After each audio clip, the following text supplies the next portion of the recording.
Esta semana terminó el octavo ciclo de conversaciones en La Habana entre los grupos delegados de la FARC, de las Fuerzas Armadas Revolucionarias de Colombia, y los delegados del gobierno de Juan Manuel Santos. Están en La Habana desde el mes de noviembre. Había empezado este proceso en Oslo y luego se trasladó a La Habana. El primer punto, que es el de la reforma agraria, el de cómo va a suceder este desarrollo agrario, todavía sigue discutiéndose. De todas maneras, ambos han dicho que, ambas partes están diciendo que la situación, digamos, se encamina, que marcha, lentamente pero marcha. Y entre tanto, en Colombia hubo un foro de participación político y también el Congreso de los Pueblos, donde se discutió sobre todo si es posible digamos, un proceso, una transformación de una guerrilla en un partido político y que haya una actuación política. Hubo 1.600 invitados, hubo más de 400 proyectos, y una de las personas que estuvo allí fue Isabel Rauber, que está hoy acá con nosotros. Ella es filósofa, es investigadora de los movimientos sociales y bueno, y participó de todo este debate que fundamentalmente trata de pensar, me parece, vos nos vas a contar, Isabel, si es posible unas FARC desarmadas que se integren políticamente a Colombia. Claro, bueno, buenos días ante todos y bueno, siempre contenta de compartir con este equipo estrella de Análisis Internacional. Sí, bueno, sí, no, siempre lo vemos, es muy enriquecedor y así que es un orgullo compartir con ustedes. Quiero decir tantas cosas de mi presencia en Colombia, hacía mucho tiempo que no estaba y desde poner un pie en el aeropuerto me he sentido conmocionada por el ambiente diferente que encontré en el país, que para mí eso es un síntoma siempre de lo más importante, ¿no? ¿De qué se habla? ¿Cómo está la población? Hasta la conversación con el taxista, en las universidades, en todos lados. Bueno, y se respira un ambiente de queremos la paz. O sea, el país lo encontré conmovido, estuve en Bogotá, estuve en Cali también, conversando con distintos actores sociales y políticos del país y pude vibrar junto con ellos esta esperanza, esta ilusión, cómo no, los pueblos también la tienen, en la paz. Y el foro de participación política, donde estuve el domingo, claro, como observadora, los extranjeros no tienen ningún protagonismo, es un debate interno, ¿verdad? Pude ver una culminación y a la vez la apertura de otra etapa. Culminación de que de toda esta gesta, vamos a recordar que el día 9 de abril fue la gran marcha impulsada por la Marcha Patriótica, donde participó inclusive el presidente Santos, una cuestión como insólita, ¿verdad? Todos reclaman la paz, también el gobierno. Y el 22, del 19 al 22 fue el Congreso de los Pueblos, que tal vez hablamos un poquito sobre eso, donde todos los actores diversos de la sociedad civil, movimientos sociales, los pueblos originarios, los movimientos de campesinos, los desplazados de la guerra, bueno, más de entre 15 y 20 mil personas se calcula se reunieron para discutir los temas de la paz que tú mencionabas recientemente. La importancia de este foro de participación política es porque ¿será posible que una organización guerrillera se determine a participar por la vía electoral? Pregunta 1. Pregunta 2, e interrogante muy fuerte que ponen los participantes en el foro. Dice, atención, ya esto ocurrió una vez en Colombia. Exacto. La Unión Patriótica se formó por un acuerdo, claro, en un proceso de paz tan universal como el de ahora, pero fue un acuerdo de desmovilización de algunas zonas de la FARC, EP y el ELN. Y dio lugar a esta organización, y lo que decían todos, y me impactó con la forma tan clara y nítida que los distintos representantes políticos y de sectores sociales de este foro de participación política dijeron, bueno, queremos que la FARC se sume al proceso, pero también queremos que no se los case como moscas, como ocurrió con la Unión Patriótica. Hay que recordar que más de 70.000 personas fueron asesinadas, perseguidas en ese tiempo, concejales, diputados, alcaldes, senadores, incluyendo a las dos máximas figuras políticas, y la Unión Patriótica fue desaparecida del terreno político con por distintos medios y ardides, ¿verdad? Desde las mafias, desde la persecución hasta el exterminio, y algunos que no murieron se vieron obligados al exilio. Entonces, el gran temor no es tanto si la FARC se aceptan a participar, que ahí hay otros temas para discutir, como también, bueno, está en disposición Colombia en admitir a estos sectores como participantes de la vida política? ¿Por dónde pasa, Isabel, la clave del éxito de estas negociaciones? ¿Por esas garantías a las que haces mención de que la integración de la FARC a la vida política se haga respetando todas estas condiciones? ¿O hay previamente una decisión política que todavía no está suficientemente consolidada de las partes de decir, bueno, vamos hacia la paz irreversiblemente? Bueno, yo creo que la decisión política de las partes es muy importante, porque sin esa decisión no sería posible una mesa de diálogo.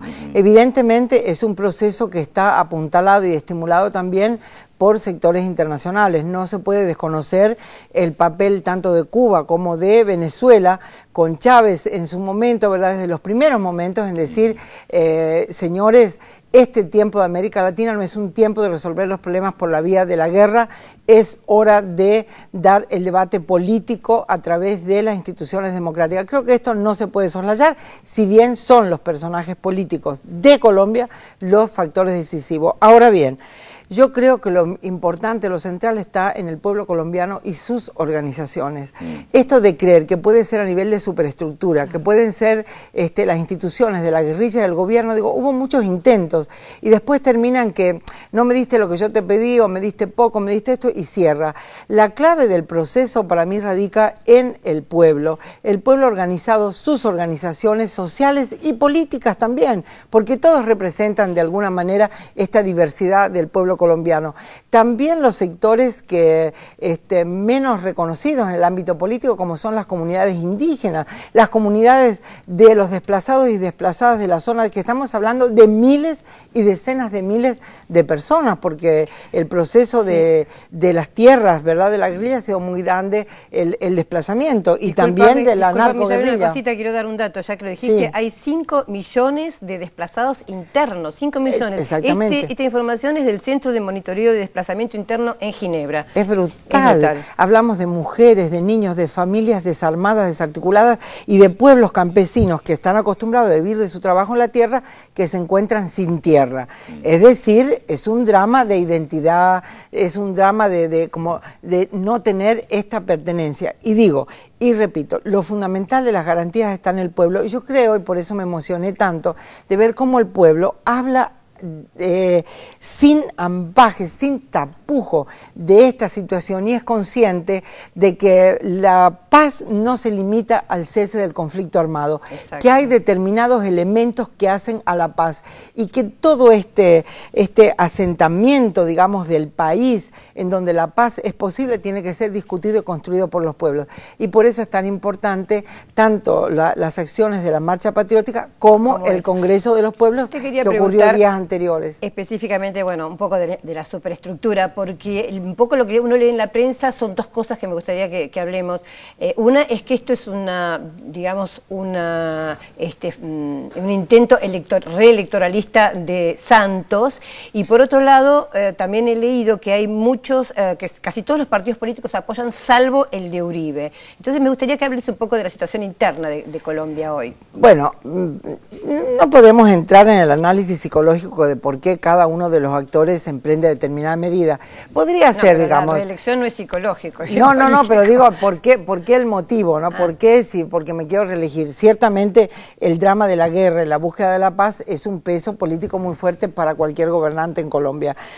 Santos viene del gobierno anterior, ¿no? Eso era el ministro de Defensa, digo, nada menos. O sea, no es como... No se puede catalogar como una paloma que acaba de llegar y que dice, claro, bueno, ahora, ¿no? Pero son las contradicciones también que abren, porque por el otro lado, como lo recuerdan siempre, él viene de una familia de tradición política dentro de Colombia. Entonces, lo de la reelección que vos decías es notorio, porque hay como una suerte de acuerdo con algunos sectores. No está claro quién, entonces, bueno, yo tampoco me voy a atrever a lanzar nombres, pero que él estaría apoyando, y esto es lo que busca, como una extender el mandato, o si quiere la reelección por 2 años más, pero anular el periodo de 2 veces 4 años para hacer una transformación de constitución por 6 años. Porque lo que alega es que es muy corto tiempo, 4 años, y que un presidente se ve metido siempre en que, bueno, tengo que buscar una reelección, y mejor un proceso de 6 años sin reelección. Entonces, si él logra su objetivo, sería presidente por otros 2 años y ya no habría reelección, con lo cual le permite un margen de continuidad. Pero hace falta una asamblea constituyente para modificar la Constitución. Sí, o tal vez un acuerdo entre todas las partes, porque es una cuestión, ¿no?, que no es tan trascendental. Ahora, todo el mundo pide asamblea constituyente. Claro. Digamos que uno de los elementos de la FARC en las negociaciones es la solicitud de una asamblea constituyente con participación del pueblo, no por lo del presidente, sí, sino para discutir las cuestiones de la paz. Y ahora Piedad Córdoba propuso, junto con el alcalde Petros de la ciudad de Bogotá, una constituyente social para adelantarse y además prever que posiblemente no se dé esta asamblea constituyente, donde se construya en estos meses hasta octubre con 100 asambleas una especie de programa o plataforma programática para la paz, ¿no? Interesante, porque se busca de conmover y articular a los debates del proceso a toda la ciudadanía. ¿Y cómo se lleva Santos con su propia gente, proviniendo de donde proviene y poniéndose al hombro este proceso de paz que lo hace abrir hacia otras instancias diferentes a las que representaba cuando era ministro de Defensa? ¿Crece su popularidad? ¿Baja? ¿Está cambiando de clientela política? Bueno, él tiene un estándar de popularidad bueno, yo diría. Lo que llama la atención, tal vez uno que se empieza a meter desde afuera, ¿verdad?, es esta contradicción con lo que se llama el uribismo, que viene a ser todo el tema de el narcotráfico y lo que ellos dicen los paracos, que son los paramilitares, que están muy emparentados, ¿verdad?, y en la línea de las autodefensas. Entonces realmente complica, porque en cierta medida esta política de Santos embarra la cancha para este gran negociado de la guerra. Hay que recordar que atrás de todos estos grandes conflictos siempre hay un gran negociado. El negociado de las autodefensas de los paramilitares y del narcotráfico mezclado con el paramilitarismo, y en cierta medida hay que recordar, aunque bueno, costó que lo reconocieran, en cierta medida se desarrolló en algunos sectores una suerte de narcoguerrilla también. Es decir, con todas las desgracias de la guerra, este sector apunta contra el proceso de paz. Y desde el punto de vista... Uribe, decimos, ¿no? Sí, el uribismo, que no es exactamente Uribe, aunque evidentemente tienen Uribe uno de sus mayores voceros, ¿no? Yo lo veía en la televisión como alega, demanda, bueno, esa es la línea de frente, de choque para mantener este estatus. Y no hay que olvidar que el proceso de paz, y esto lo estamos viendo como siguen los distintos actores, la paz en Colombia cambia la geopolítica de la región. Colombia tiene fronteras con Venezuela y cuentan los sectores que ahí habían llegado para este foro de la participación política, habían llegado algunos sectores procedentes de la zona de frontera con Venezuela, desde el interior de Venezuela, dicen que la irrupción permanente de sectores colombianos el uribismo más bien provocando en la frontera da a entender que, bueno, hay claramente a sectores que no le conviene la paz. Ahí, vamos a ver, vamos viendo algunos de las publicaciones de un reciente libro de Isabel Raurer, Revoluciones desde abajo, que se publicó el año pasado, ¿no, Isabel? Exactamente. Gobiernos populares y cambio social en Latinoamérica, el trabajo que está haciendo Isabel en cuanto a las investigaciones y esto que recién comentabas, el Congreso de los Pueblos, la importancia que tiene, esto de que no es muy habitual y sin embargo es tan necesario, de organizar, sumar y mostrar las políticas que se pueden plantear desde estos lugares que habitualmente trabajan como muy aislados. Yo tengo la sensación en Latinoamérica, más allá de su protagonismo, que con mayor o menor peso según la región y las circunstancias. Claro, es muy importante esto, porque digo, me sorprendió también que conocer, ¿verdad? Ya que yo hacía más de 10 años que no iba a Colombia, conocer cómo se han organizado incluso en congresos de intelectuales, en congresos de universidades, se llama Congreso de Universidades por la Paz, ya han realizado 5 y este año van a realizar el 6º, es decir, no han dejado que el proceso de paz quede en manos de algunos sectores. La paz no puede ser un problema de élites, la paz ni élites de gobierno, ni de vanguardias políticas o armadas. La paz es una problemática de todo el pueblo colombiano.